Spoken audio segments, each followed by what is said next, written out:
Karka cross ಅಜ್ಗಾಂವ್ ಹತ್ತಿರ ಭೀಕರ ರಸ್ತೆ ಅಪಘಾತ, ಇಬ್ಬರ ಸಾವು.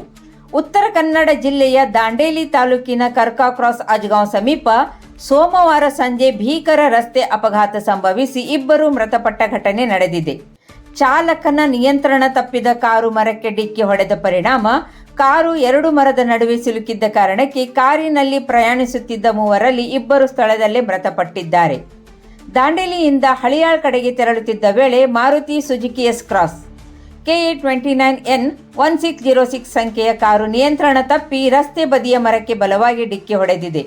ಅಪಘಾತದ ತೀವ್ರತೆಗೆ ಕಾರು ಸಂಪೂರ್ಣ ನಜ್ಜುಗುಜ್ಜಾಗಿದೆ. ಸ್ಥಳದಲ್ಲೇ ಇಬ್ಬರು ಸಾವನ್ನಪ್ಪಿದ್ದಾರೆ. ಚಾಲಕ ಗಂಭೀರವಾಗಿ ಗಾಯಗೊಂಡಿದ್ದು ಅವರನ್ನು ಚಿಕಿತ್ಸೆಗಾಗಿ ಆಸ್ಪತ್ರೆಗೆ ದಾಖಲಿಸಲಾಗಿದೆ. ಮೃತಪಟ್ಟವರಲ್ಲಿ ಓರ್ವ ಧಾರವಾಡದ ಫಾರೂಕ್ ಸಾಬ್ ಹಾಗೂ ಇನ್ನೋರ್ವ ಹಳಿಯಾಳದ ಮುದಸ್ಸಿರ್ ಇಸ್ಮಾಯಿಲ್ ಮುಲ್ಲಾ ಎಂದು ತಿಳಿದು ಬಂದಿದೆ. ಮೃತದೇಹವನ್ನು ಹಳಿಯಾಳದ ತಾಲೂಕು ಆಸ್ಪತ್ರೆಗೆ ಸಾಗಿಸಲಾಗಿದೆ. ಘಟನಾ ಸ್ಥಳಕ್ಕೆ ದಾಂಡೇಲಿ ಗ್ರಾಮೀಣ ಠಾಣೆಯ PSI ಶಿವಾನಂದ್ ನಾವಲ್ಗಿ ಭೇಟಿ ನೀಡಿ ಪರಿಶೀಲನೆ ನಡೆಸಿ ಪ್ರಕರಣ ದಾಖಲಿಸಿಕೊಂಡು ಮುಂದಿನ ತನಿಖೆ ಕೈಗೊಂಡಿದ್ದಾರೆ.